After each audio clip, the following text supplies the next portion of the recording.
కార్యక్రమాన్ని ఉత్సాహంగా రైతులందరికీ చేతులెత్తి నమస్కరిస్తుంది వేదిక. గౌరవనీయులైన స్పీకర్ గారు వికారాబాద్ జిల్లా మోమిన్పేట రైతు వేదిక పాల్గొంటున్నారు. గౌరవనీయులైన పెద్దలు మాట్లాడిన ముఖ్యమంత్రి గారు, డిప్యూటీ సీఎం గారు, మినిస్టర్, మన సమాజిక వ్యవసాయ శాఖ మంత్రి కుమార్ నాగేశ్వరరావు గారు ఇప్పటికే వెయిట్ చేస్తున్నారు. ఎందరో పెద్దలు కూడా మీతో ముచ్చటించేందుకు సిద్ధంగా ఉన్నారు. ప్రసార వర్గాల ప్రతినిధులు అందరికీ తెలుసు.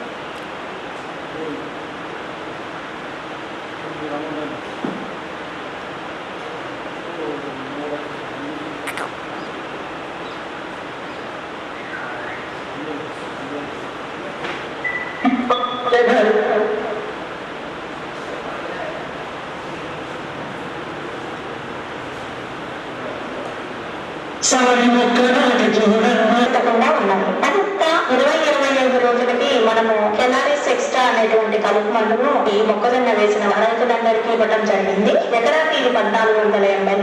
ఇది లీటర్ నీటికి 7 ml కలుపుకొని స్ప్రే చేసుకోవడం వల్ల ఇందులో గడ్డి జాతి కలుపు, వెడల్పాకు కలుపు రెండు కూడా నిర్మూలించబడతాయి. అదే విధంగా ఎక్కడైతే వరుదుగులు మొలకెత్తుతాయో అక్కడ కూడా అవి పూర్తిగా నివారించబడతాయి.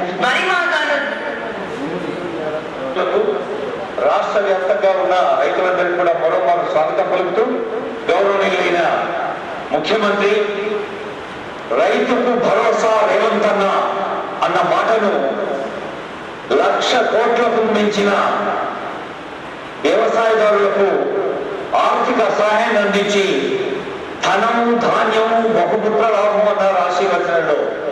మరి రైతుకు ధన సహాయం చేస్తే ఆ రైతు మనకు ధాన్యం సహాయం చేస్తాడు. ఆ రైతు పండించిన ధాన్యం మళ్ళీ ధన రూపంలోకి ఒక రాష్ట్ర ఆస్తిగా మారుతుంది. అలాంటి రైతులందరికీ చేతులకి నమస్కరిస్తోంది ఈ వేదిక. రైతుకు భరోసా రైతు పండుగ వేదికపైకి గౌరవనీయులైన పెద్దలు ఆహ్వానించుకోబోతున్నాం.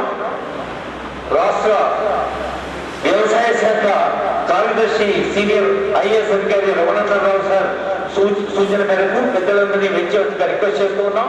ఇప్పుడు మీ అందరి కడతాల ధృణ మధ్య సభాధ్యక్షుడు గౌరవనీయులైన వ్యవసాయ శాఖ మంత్రులు తుమ్మల నాగేశ్వరరావు గారిని వేదికపైకి ఆహ్వానిస్తున్నాం. కొద్దిసేపట్లోనే ఆనరబుల్ సీఎం గారు వస్తున్నారు. అలాగే మంత్రివర్యులు సీఎం గారు, డిప్యూటీ సీఎం గారు, శాసన మండలి చైర్పర్సన్ గారు, ఇంకా స్పీకర్ గారేమో రైతు వేదిక నుంచి పాల్గొంటున్నారు.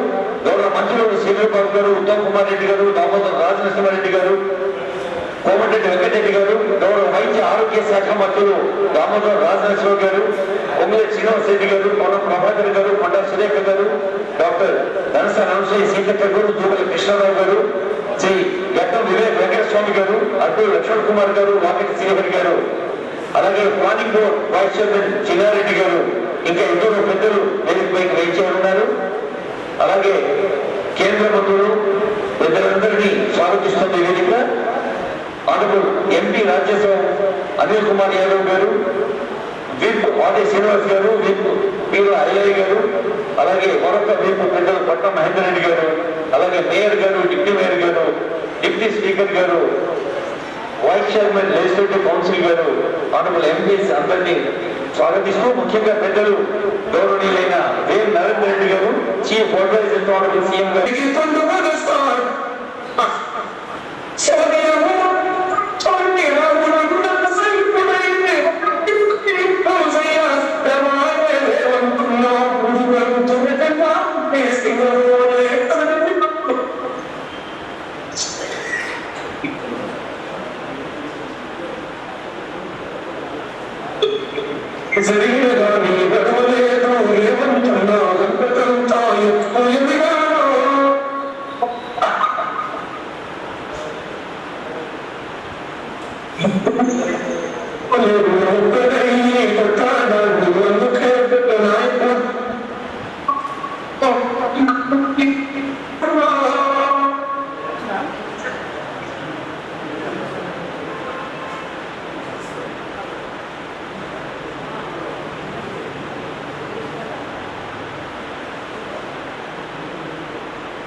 शुरू पंडग 9 రోజుల నిండా తెలంగాణ నిండా ప్రతి రైతు గుండె కూడా పండుగ సంబరం చేసుకుంది.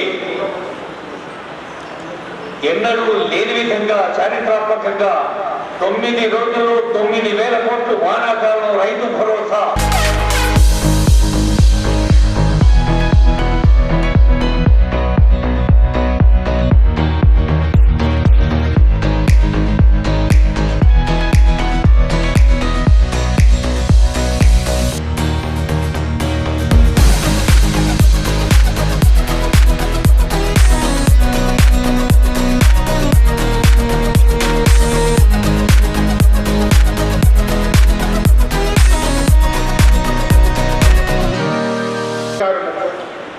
ప్రముఖ అతిథులకు, మీడియా ప్రతినిధులకు మరియు 1600 రైతు వేదికల సంబరాలు మనం ఏర్పాటు చేసుకున్నాం. రైతు భరోసా పథకం కింద పంట పెట్టుబడి సాయాన్ని సంవత్సరానికి ఎకరాకి 12,000 పెంచుకున్నాం. తెలంగాణ ప్రజాప్రభుత్వం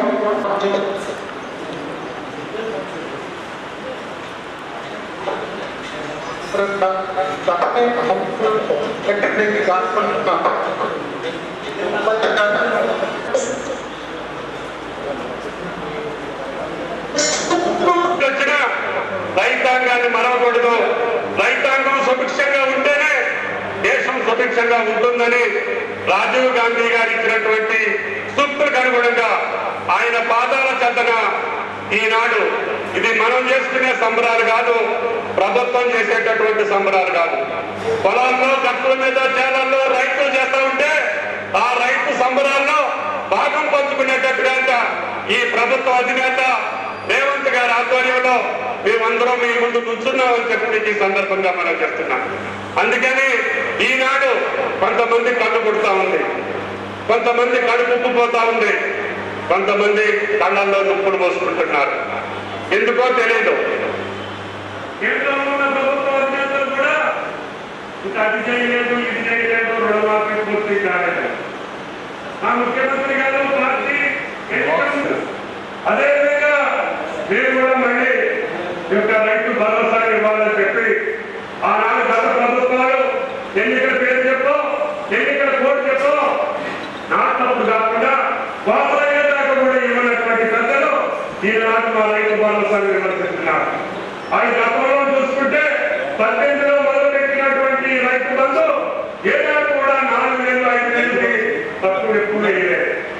కానీ మన ముఖ్యమంత్రి ప్రజా ముఖ్యమంత్రి రేవంత్ రెడ్డి గారు అన్న కష్టాలు ఉన్న మనం పంట కాలానికే వేయాలి, రైతు ఇద్దరం పెట్టుకునే రోజుకాయ జేబులో డబ్బులు ఉండాలి, నాకేసే ముందే నువ్వు డబ్బులు ఇవ్వాలని చెప్పి గట్టి గారి మీద ఒత్తిడి తీసుకొచ్చి ప్రభుత్వంలో ఉన్నటువంటి మంత్రుల యొక్క సహాయ సహకారాలతో ఈనాడు ఒకే ఒక్క వారంలో ఏ చరిత్రలో లేదు గత 3 నెలలు 4 నెలలు వేసినటువంటి రైతు భరోసా ఆ రోజు విశ్వవిద్యాలయం మేము ప్రకటించాం. ముఖ్యమంత్రి గారు 9 రోజుల్లోనే 9,000 కోట్లు వేస్తానంటే అందరూ కొద్దిగా అపహాస్యం చేశారు. అదేవిధంగా దాన్ని కాదులే అని చెప్పి ధీమాగా పడుకున్నారు. కానీ ఈ రోజు సాయంత్రం నుంచి అదే ఇది ఎక్కువ సాధ్యపడింది, రేవంత్ రెడ్డి గారు చేసినటువంటి ఈ కార్యక్రమం నిజంగా జరిగిందని ఆయన నుంచి వేరుపై చేసుకునే లోపలనే 9,000 కోట్లు ఈ రోజు రైతుల ఖాతాల్లో సుమారు 70 లక్షల మంది రైతుల జేబుల్లో ఇందాక సొంతానియా గారు తిరిగి ఆన్ చేసి ఇక్కడికి వచ్చారని చెప్పడం ఈ సందర్భంగా మనం చేస్తున్నాం. అందుకని ఈ ప్రజా ప్రభుత్వం కష్టాలున్నా ఇబ్బందులున్నా మాట తప్పని ప్రభుత్వంగా నిలవాలని మాకు ఇంకా అనేక కార్యక్రమాలు పథకాలు ఉన్నాయి. గట్టిగా ప్రకటించేటటువంటి పథకాలు ఇంకా చాలా ఉన్నాయి. మీరు పాత ప్రభుత్వంలో చేసినటువంటి ఏ ఒక్క పథకాన్ని కూడా రద్దు చేయాలి. పేదలకు కావలసినటువంటి అన్ని పథకాలను కొనసాగిస్తూనే మీరు ప్రకటించినటువంటి పథకాలను కూడా ఈనాడు కొనసాగించేటటువంటి శక్తి ఈనాడు ఆ భగవంతుడు ఈ ప్రభుత్వానికి రేవంత్ రెడ్డి గారు ఇచ్చారని చెప్పి ఈ సందర్భంగా మనం చెప్తున్నాం. అది మీరు తెలంగాణ రైతాంగం ఇచ్చినటువంటి శక్తి, మీరు ఇచ్చినటువంటి బలం. అందుకని తెలంగాణ మా గుండెల్లో ఉంటుంది. ఎన్ని కష్టాలు వచ్చినా సరే రైతాంగాన్ని మర్చిపోయే ప్రసక్తి రాదు అని చెప్పుకోవడం ఈ సందర్భంగా మనం చెప్తున్నాం. ఒకే ఒక సంవత్సర పథకంలో 1,00,000 కోట్ల వివిధ రూపాల్లో రైతాంగాన్ని ఖర్చు పెట్టినటువంటి ఏకైక ప్రభుత్వం రేవంత్ రెడ్డి గారితో దానికి ఎక్కడని చెప్తే మీ జీవితకాలం పాలించినటువంటి ఏ రాష్ట్రం కూడా 10 సంవత్సరాలు పాలించినటువంటి గత ప్రభుత్వ కాలంలో కూడా 1,00,000 కోట్లు రైతాంగాన్ని పట్టుబెట్టినటువంటి చరిత్ర మీకు లేదు. కాబట్టి ఈ యొక్క రైతు భరోసా గురించి కానీ రైతాంగ కార్యక్రమాల గురించి కానీ మీరు ఎక్కువ మాట్లాడి రైతుల్లో పాతపడుతుందని చెప్పి ఆ రాజకీయ పార్టీని విజ్ఞప్తి చేయదలుచుకున్నాం. ఇంకా మనం చేయాల్సినటువంటి అవసరం ఉంది, ఇంకా మేము చేయాల్సినటువంటి పరిస్థితులు ఉన్నాయి. మేము ఇంకా రూపకల్పన చేస్తున్నాం. తప్పకుండా మాకు ఇచ్చినటువంటి 5 సంవత్సరాల కాలంలో మేము అన్నటువంటి అన్ని మాటల్ని నెరవేర్చి మీ దగ్గర సభలు కనిపించుకొని మీరు రేవంత్ గారిని మళ్ళీ గెలిపించమని పడుతాం తప్ప వేరే రాజకీయ కార్యక్రమాలు మాకు అవసరం లేదు. ఆ రకమైన స్థలం వచ్చేటటువంటి పరిస్థితి మాకు రాదు అని చెప్పి మీకు ఈ సందర్భంగా మనం చేస్తూ ఈ శుభ సందర్భాన వీటన్నిటికీ కూడా అన్నింటినీ కడుపు కట్టుకొని ఎంతో మంది ఎన్నో రకాలుగా అన్నా కూడా 9 కోట్లు ఈ రోజున రైతుల ఖాతాలో వేయడానికి సహకరించినటువంటి మా ఆర్థిక మంత్రి అదే 9,000 కోట్లకి రైతుల దాడుల్లో జమ చేసినటువంటి మా ఆర్థిక మంత్రి మాకు గౌరవనీయులు శ్రీ ఎస్టీ విక్రమార్క గారిని ప్రసంగించవలసిందిగా కోరుతున్నాను. అందరికీ ఈ 9,000 కోట్ల రూపాయల్ని రైతు భరోసా పేరు మీద దాదాపు 70 లక్షల రైతులకి 9,000 కోట్ల రూపాయల్ని 9 రోజుల అకౌంట్ వేసి సాక్షాత్తు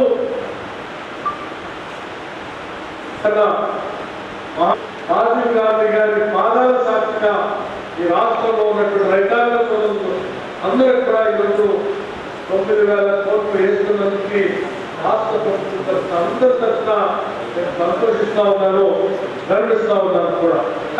రైతు కూలీలను ప్రేమించింది కాంగ్రెస్ పార్టీ తప్ప ఈ దేశంలో ఏ రాజకీయ పార్టీ రైతుల గురించి, వ్యవసాయం గురించి, కూలీల గురించి ప్రేమించలేదని చెప్పడానికి ఎటువంటి సందేహం లేదు. ఈరోజు చివరికి రైతుల కోసం ఎంత పెద్ద ఎత్తున రైతు భరోసా కార్యక్రమం చేస్తూనే రైతులకి 21,000 కోట్ల రూపాయలు రుణమాఫీ కూడా ఈ ప్రభుత్వం చేసింది. అలాగే వాళ్ళతో పాటు రైతు కూలీలకు భూమి లేని నిరుపేద ప్రజలకు కూడా వాళ్ళకు కూడా వదిలేదు. ప్రతి కుటుంబానికి భూమి లేని నిరుపేద కుటుంబానికి ఇందిరమ్మ ఆత్మీయ భరోసా పేరు మీద సంవత్సరానికి 12,000 రూపాయలు ఇచ్చే కార్యక్రమాన్ని కూడా కాంగ్రెస్ ప్రభుత్వమే కాంగ్రెస్ పార్టీ చేపట్టింది. నేను ఈ విషయాలన్నీ మీ దృష్టి ఎందుకు తీసుకొని వస్తా ఉన్నానంటే ఇప్పుడే తొమ్మరాజేశ్వర చెప్పినట్టు 10 సంవత్సరాలు ఆనాడు ఈ రాష్ట్రాన్ని పాలించినటువంటి టీఆర్ఎస్ పార్టీ రైతుల కోసం ఏమి చేయలేదు. రైతుల కోసం అలాంటి ప్రభుత్వాలు చేసే అన్నింటినీ బంద్ చేసి వడ్డీ లేని రుణాలు బంద్ చేసింది, ఆవుల వడ్డీకి ఇచ్చే రుణాలు బంద్ చేసింది, స్ప్రింక్లర్స్ బంద్ చేసింది, డ్రిప్ ఇరిగేషన్ బంద్ చేసింది, మద్దతు కానీ బోనస్ కానీ లేకపోతే క్రాప్ డ్యామేజ్ అయితే ఆ డ్యామేజ్ సంబంధించిన పంట నష్ట పరిహారం కానీ అన్నింటినీ బంద్ చేసి ఏదో రైతు బంధు అని చెప్పి ఏదో అరకలుగా కొన్ని డబ్బులు వేసి నేను రైతు పక్షపాతం చెప్పుకునే కార్యక్రమం చేశారు తప్ప కాంగ్రెస్ పార్టీ లాగా రైతు భరోసా ఇస్తూనే రైతులకు ఇన్సూరెన్స్ చేస్తూ రైతుల కోసం స్ట్రక్చర్స్ ఇస్తూ రైతుల కోసం డ్రిప్ ఇరిగేషన్ ఇస్తూ రైతులకి బ్యాంకు రుణాలు ఇప్పిస్తూ రైతులకి పంట నష్ట పరిహారం ఇస్తూ రైతుల కోసం కావాల్సిన చేస్తూ పోయేటువంటి ప్రభుత్వం లాగా ఆనాడు పని చేయలేదు కూడా చాలా స్పష్టంగా చెప్పడానికి నేను చెప్పడానికి అగ్రికల్చర్ యూనివర్సిటీలో ముఖ్యమంత్రిగా ఆనాడు ప్రకటన చేశారు. 9 రోజుల్లో 9,000 కోట్లు వేస్తాం, 24వ తారీఖు నాడు పెద్ద ఎత్తున పండుగ జరుపుతాం రాష్ట్ర వ్యాప్తంగాని ఏ మాట అయితే చెప్పారో ఆ మాట ప్రకారం ఈరోజు 4 గంటలకే రాష్ట్ర వ్యాప్తంగా ఉన్న రైతాంగ సోదరులందరికీ 9,000 కోట్ల రూపాయలు పూర్తి చేసి ఈ రోజు ఇక్కడ మీ అందరి సమక్షంలో పండుగ చేస్తూ ఉన్నాం. రాష్ట్ర వ్యాప్తంగా ఉన్నటువంటి రైతాంగ సోదరులకు కూడా మీరు కూడా పెద్ద ఎత్తున పండుగ చేసుకుంటూ ఈ పంటకి కారణమైన కాంగ్రెస్ ప్రభుత్వాన్ని ప్రజాప్రభుత్వాన్ని ఆశీర్వదించవలసిందిగా మీ అందరినీ కోరుతూ నేను ముగిస్తా ఉన్నాను. నమస్కారం.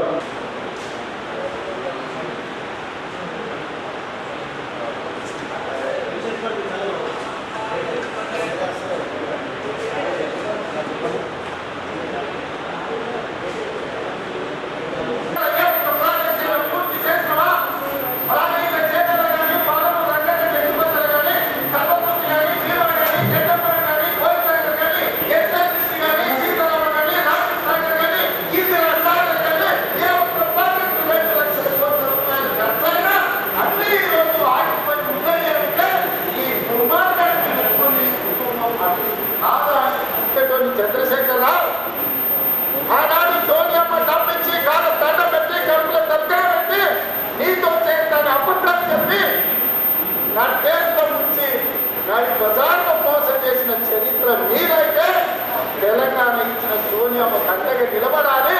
ఆమె బిడ్డ కలిసి కదం కదం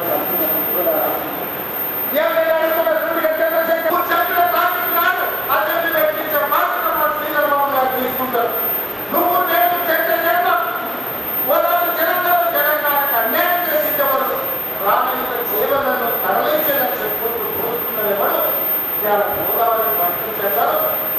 3000 టీఎంసీ సముద్రంలో పోతున్నాయి. రాయలసీమకు కార్యక్రమం చెప్పి దాంట్లో నువ్వు చెప్పి టీఎంసీ తరలించడానికి 2016లో నేను నిర్వహించిన మాట వాస్తవం కాదా? 2018లో డాక్టర్స్ను నియమించింది నిజం కదా?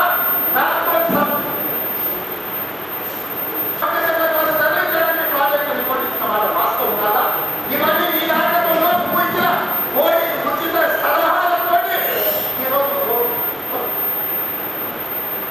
పదార్థం 3000 నీళ్ళు సముద్రంలో పోతున్నాయని ఈ కుమారుల సూచనలతోనే ఈ ఓట్లు రైతులు కాపాడుతున్న మాట నిజంగా చంద్రశేఖరరావు గోదావరి జలాలను రాయలసీమకు తరలించుకోవడమే రోజన్న పెట్టిన రాయి సంగతి రోజుల కృషిని రాయలసీమను రతనాలు తిప్పచేద్దామని చెప్పిన చవటం కావాలని నేను అడుగుతున్నాను.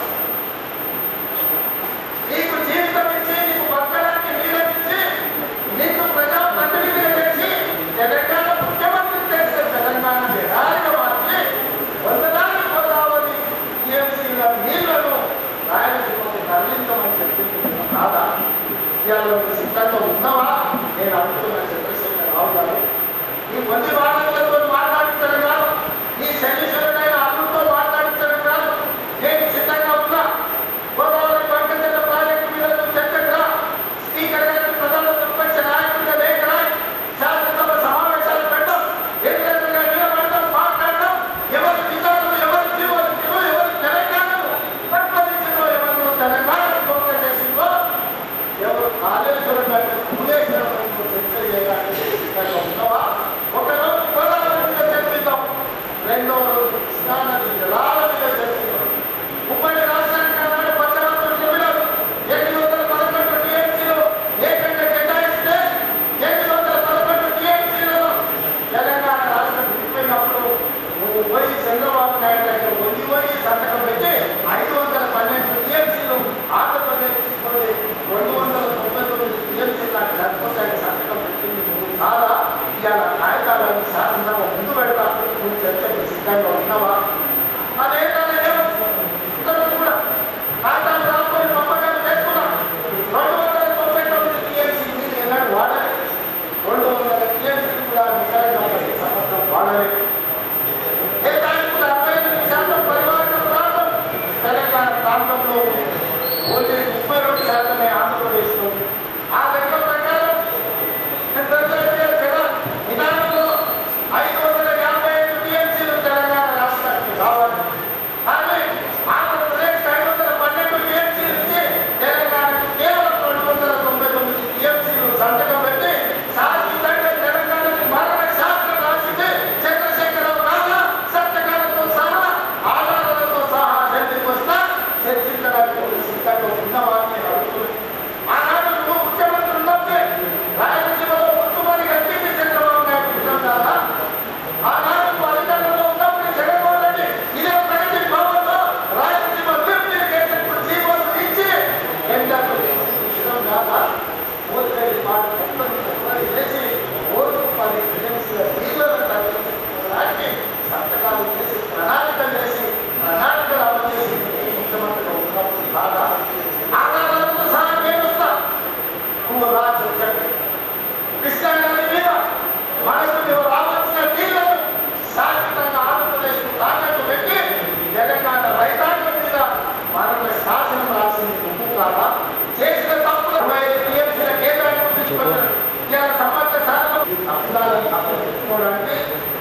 చెప్పినట్టు నీకుగా సంజీవిని గోదావరి వెళ్ళాలి, సచివాన్ని పంపించేది గోదావరి వెళ్ళాలి. అసెంబ్లీ అప్పుడు అధికారం లేదు, పార్లమెంట్ అప్పుడు డిపాజిట్లు పోయినాయి, సున్నా వచ్చి శాసనమండలి పోటీ చేయడానికి అభ్యర్థులు పెట్టారు. తెలంగాణలో బాగా సచిన పాపం, ఆ సచిన పాపం ఈరోజు గోదావరి జలాల సెంటిమెంట్ తోని ఇవాళ మంటలు పెట్టి తెలంగాణలో బాధ్యత మళ్ళీ బతుకుతారు. ముందుగా చూసడానికి అందరూ పంపించినారు, ఎక్కడో చూసినప్పుడు మళ్ళీ వస్తారు. ఎక్కడికెళ్ళి వస్తుంది తెలంగాణ రైతాంగం అంతా ఎన్నో వస్తున్నావా? మీ స్పీకర్ గారికి లేఖ రాయండి, శాసనసభ సమావేశాలను ఏర్పాటు చేయడం, గోదావరి జలాలను ఒకరోజు, కృష్ణానది జలాలను ఒకరోజు చర్చ పెట్టడం, గోదావరి జలాలను తరలించుకోమని ఎవరు, రాయలసీమ రచనాలసీమ చేస్తారని ఎవరు ఈ రోజు సంపూర్ణంగా చర్చ చేద్దాం. నేను తప్పు చేసినట్టు ఒక్క కాగితం చూపించినా నేను ప్రభుత్వం ఉపాధి ఆంధ్రప్రదేశ్ ప్రణాళిక రచించినప్పుడే కేంద్ర ప్రభుత్వాన్ని విజ్ఞానం చేశాం. కేంద్ర ప్రభుత్వానికి చెప్పొచ్చిన కట్టిన మీరు వాళ్ళకి సహకరిస్తే సుప్రీంకోర్టులో కలుసుకుందాం. ఈ సంగతి వాళ్ళ సంగతి అక్కడ చేసుకోమని చెప్పొచ్చు. మా చుట్టూ మరేమి రాష్ట్రాన్ని కోరుకుని తెలంగాణ ఎడగా మార్చి ప్రాజెక్టులన్నింటినీ పడాలు పెట్టి ఈ రోజు బాబులు పడుతున్న నువ్వు ఈ ప్రజా ప్రభుత్వాన్ని నిర్మిస్తావా? అందుకే మిత్రులారా, మరొకసారి చెప్తున్నా, ప్రియ మిత్రుల ద్వారా చంద్రశేఖర్ రావు గారు నేను సూటిగా సవాలు విసురుతున్నా. గోదావరి కాంగ్రెస్ మీద పూర్తి స్థాయిలో చర్చ చేద్దాం. మీరు స్పీకర్ గారికి లేఖ రాయండి. మీరు ఏ తారీఖు నాడు మా ప్రజా ప్రభుత్వం చర్చలకు సిద్ధంగా ఉంది, ఆధారాన్ని మీరు తీసుకొని వస్తా. తెలంగాణ లోపు ఎవరు, గోదావరి జలాల పొందేవరో శాసనసభలో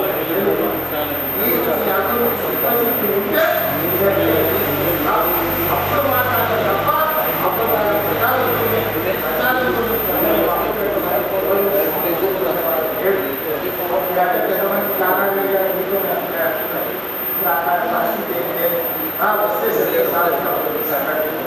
అందుకే మిత్రులారా, ఇవాళ నేను ఒకటే మాట చెప్పదలుచుకుంటున్నాను.